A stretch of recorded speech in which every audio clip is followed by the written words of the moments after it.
Les expressions faciales révèlent-elles les émotions des oiseaux? Et quelles émotions spécifiques montrent-elles?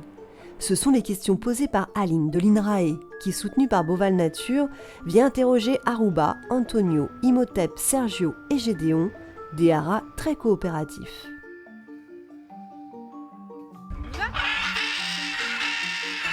Annabelle et Aline rendent visite à 2 haras à Rarona pour une séance de caresses, un petit enrichissement improvisé. Il est un petit peu rouge ce doudou là.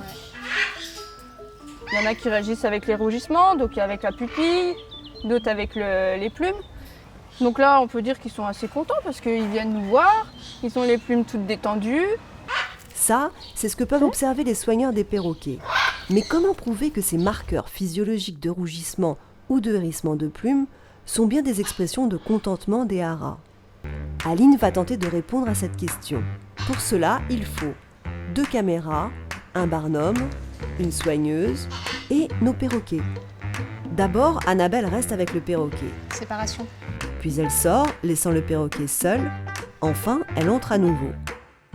Donc le but de l'étude, c'est de chercher, par des critères comportementaux, qu'est-ce qu'on peut voir sur la tête des oiseaux qui nous permettent un petit peu d'avoir accès à son ressenti. Donc ici, on a un cri et on a toutes les plumes qui se dressent.